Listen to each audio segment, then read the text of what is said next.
What is going on, guys? So today we have some of the most top tier American V8s standing behind me and actually in front of me. First off, you guys can see from the title and thumbnail, there is a GT350, little sneaky in the garage right here, but this one ain't stock. Savannah. Yep, she's boosted.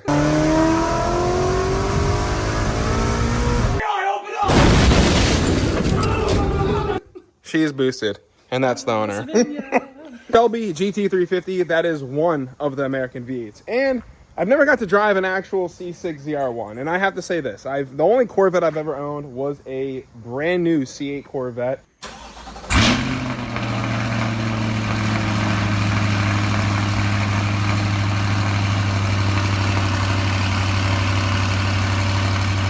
And over the years of just being a die-hard Ford guy and only liking really Fords, I like the Corvette a little bit, but the C6 ZR1 is, I think, it has to be my favorite, all-time favorite Corvette. I got to give you a little rundown of the Dark Horse, because a lot of you guys probably don't know, tuning did just get unlocked for the Dark Horses, and mine is no longer stock. Got a little bit of mods, E85 tuned, full exhaust, almost full bolt-ons as of now. I made 508 or 509 to the rear wheels on pump E85. So for a stick-shift car, it's actually really fun to drive, and it's super clean. Drivability is amazing, and since they unlocked it and turned off a lot of the driving parameters and stuff, it just drives so much better. It's not as soft to the touch as it used to be, but now it absolutely rips. You can see Gen 4 Coyote with the Steeda intakes. And I'm gonna turn this thing on so you guys can actually hear how this thing sounds, because it sounds very similar to the ZR1. And yeah, boys, there she goes. The ZR1 is completely off. So yeah, sounds pretty sick. Sounds somewhat similar to the ZR1, but now we're about to fire up the ZR1, take this thing for a little ride. And that, boys, is what we call on the Coyotes, that is called a ghost cam. All right, so the Dark Horse is running. We are gonna give the ZR1 a proper review today.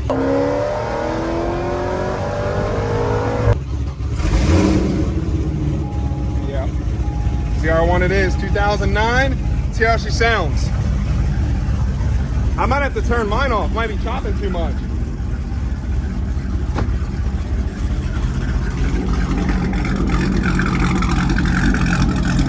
Yep, that looks so sick.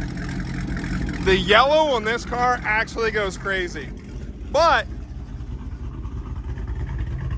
the chop goes a little more crazier on the Dark Horse. But the ZR1 isn't cammed, so that is a stock cam ZR1. The only thing that's done to this is exhaust, Corsa exhaust, and I think it has headers or a catalyst, something like that. But yeah, you guys hear it. Sounds absolutely amazing. Car looks amazing, and we are about to take it for my first ever drive, ZR1. And it's crazy, 2009. This car actually came with carbon ceramic. So this is like a true, in my opinion, the truest Corvette supercar American manual V8, and obviously, like I said, this one is by far probably my favorite Corvette they've ever produced.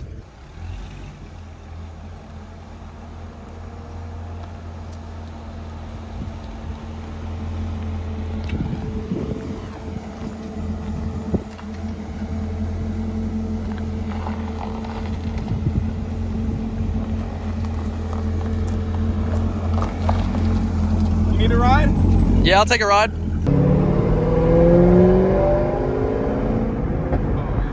Oh wait, we gotta click a certain button there, brother. Oh shit.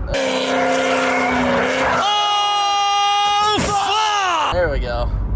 One thing I do appreciate is actually Corvette made a little traction control Corvette Down there is body. clean. It does look cool, but it looks like a C5 rear end. And then you have a adjustable Magna ride dial here. So we're in sport. Obviously, it's gonna stiffen it up, and but touring or whatever.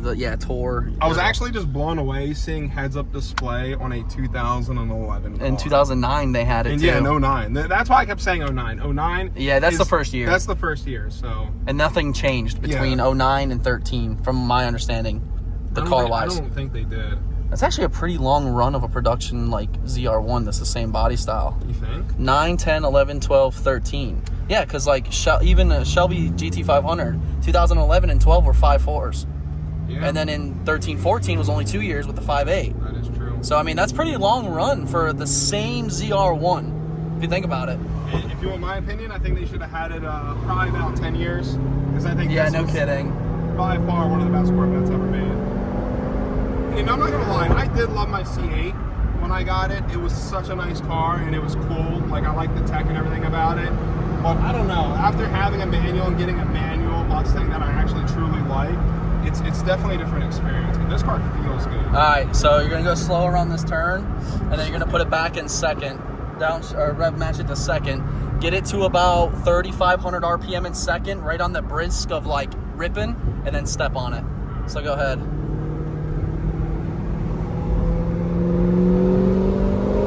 Our handle's good. Did you step on it? Yeah, I didn't like 4. No, want that bitch. I feel like I was gonna rev it out.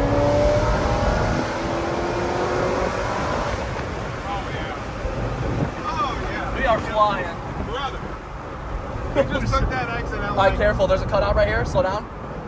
Yeah, we were flying. We were moving. Tell me that bitch ain't linear, though. It's definitely linear. This is a car I gotta get used to driving. From the S650 to this, it's like, this is raw. This is raw. It's different. Honestly, ride's great. Feels good. Manual feels great. It absolutely eats. We just took that turn in triple-digit speeds, and I took it great. I puckered up a little bit when we hit the bump. I was like, oh man, I hope I don't take out his carbon front lip. No, you're good. No, she feels good. I mean, even having it in 4th gear, 2,500 RPMs, that torque is there. Like, America!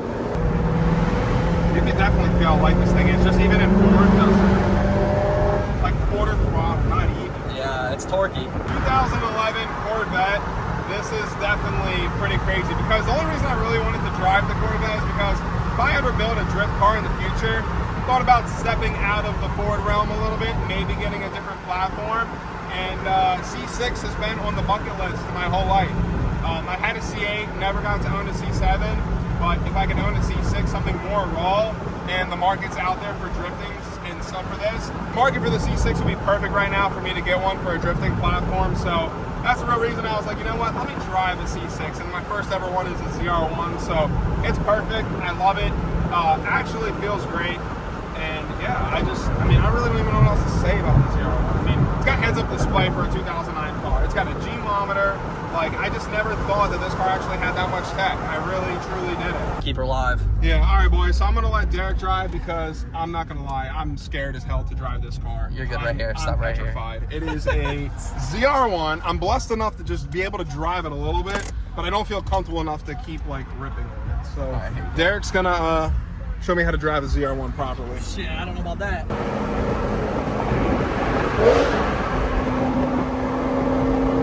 Is this third, just casually?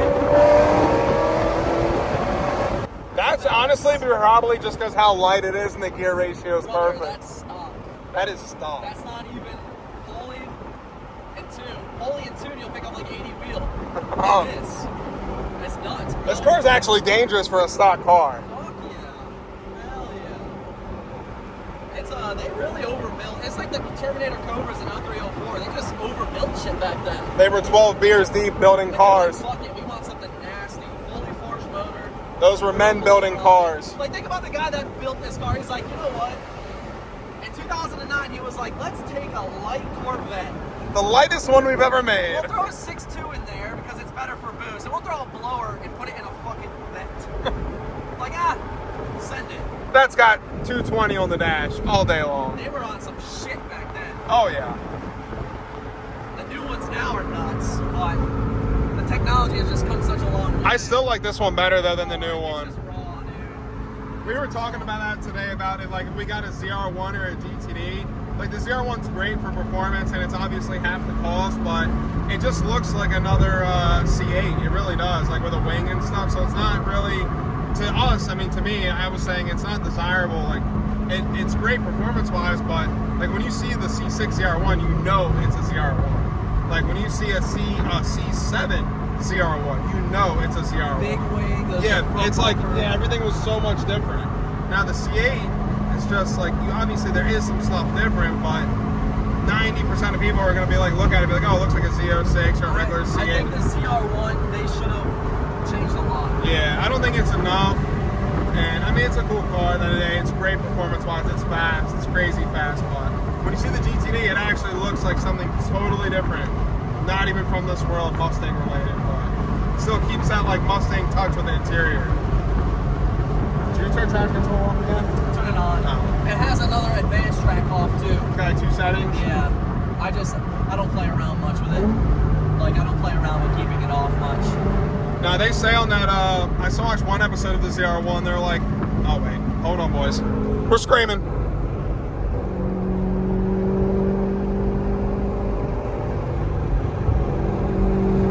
You guys can't feel the G's. My nuts are in the back. Dude, it has so much left in it. Yeah, I feel it. I will say though, I'm not even gonna be a nut hugger about this car. My Shelby is better. Yeah. Oh dude, we'll take that out later. Oh, it's insane. No.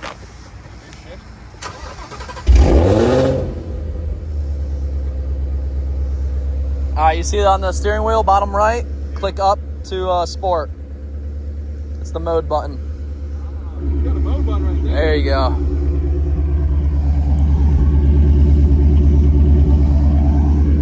First time passenger in this car too.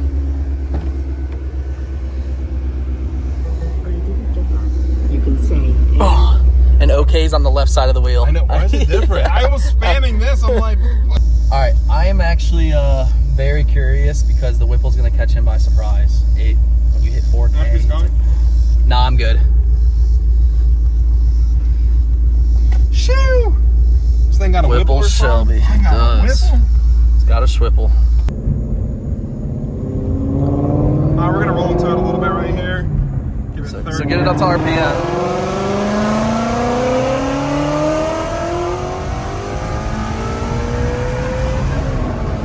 Oh yeah. 8,500 is kind of scary, low key. I'm not used to it. No, I'm not I'm used to getting it used either. to it, but yeah, it You want me to be honest? what? I felt really good taking that turn. Oh, dude, it handles like a beast. I'm not even Compared kidding. to- It shits on the mock. I don't care what anybody says. I feel more confidence driving this over the ZR1, honestly. Oh, I know, dude. Much more confidence. And looks like we have a friend coming up. Did we really? To our left, right over here. Oh, yeah. Oh, shit. You better put it in third. Why are you in fourth? What if it's a whip?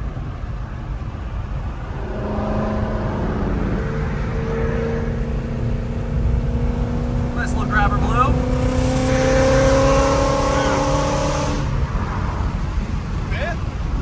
Fifth got some power. Was that fifth? Yeah. Did you notice the valve shut when you went into 6 now? Honestly, I didn't even notice. Yeah, like step on it. You won't hear the car. See? Oh, yeah. Why do they do that? That's because there's so much RPM. If you're in 6, you're cruising. Yeah, that's really true. Yeah, Is so that like a normal thing for the only all the 350s. I Yeah. wonder why they didn't like do that for anything else. I don't know, RPM base for sure. So you got 8,500 RPM, so it's like if you're in 6, you're just cruising.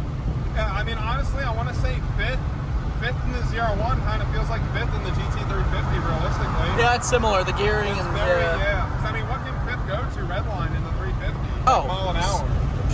I don't even know, honestly. That's screaming though, top of 5th. Yeah. It did feel a lot more planted though when we took the turn and hit the bump. It felt like Dude, this, I'm telling you, this thing is planted. that's We can take a turn hard. All right, do 4th now. There you go. All Yeah, that wasn't bad. right, now just feel the car though, 3rd and just feel it.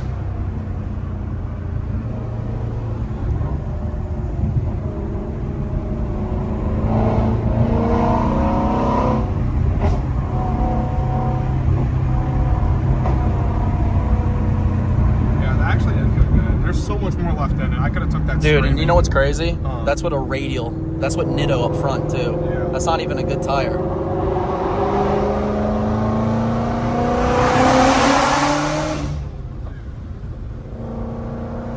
Yeah, I honestly see why you don't want to go back to naturally aspirated. I fully get it. Yeah, it's just ridiculous. It's just like you really don't even have to step into it hard to feel the power. Nope. That Not at all. 3,500 comes in and you're like, okay, there it is. You know, okay, it gets real spicy.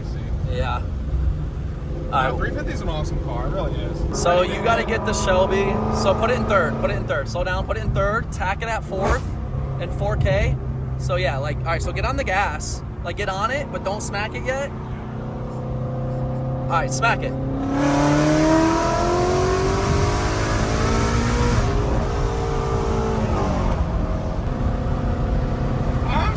like that shifter. I don't know how you don't like it. I've come to like it, but I think the stock to maneuver is way better. Yeah. It does feel a lot smoother. Like, I feel the notchiness. And you got to think on a track, if you're trying to downshift, dude, it's going to be so hard to catch that pocket. I really think so. It is. Driving it easy, you can honestly feel everything. Yeah. I mean, the 350 ain't no slouch, boys. You guys know Dark Horse 350. I wouldn't really consider them competitors. I would consider them best friends. And either car, you can't go wrong. 5.2 manual, just as good as the Dark Horse. I do like knowing the reliability of the 5.0 though. 5.0's there, yeah. That's the only thing with the 5.2, guys. You know, I didn't want to get in Derek's car and shit on it, but the 5.2 does have its problem. We all know that. Derek knows that. But there's a lot of people out there that don't have that issue. And you know what I really think the issue just comes from? Not letting it warm up. Yeah, not letting it warm up. And two, if you're honestly beating the car consistently, living 8,500 RPMs, these cars, the motors rattle themselves loose. It's a proven thing. It's just known. The head bolts get loose, and then they start consuming oil, and it's just... they did fix some on the newer models, but I think people that got longevity out of these are mainly the people that drove them easy and ripped on them from time to time. I think fully tracked, I've known so many people that have lost motors, and it's unfortunate. I really do love the 5.2.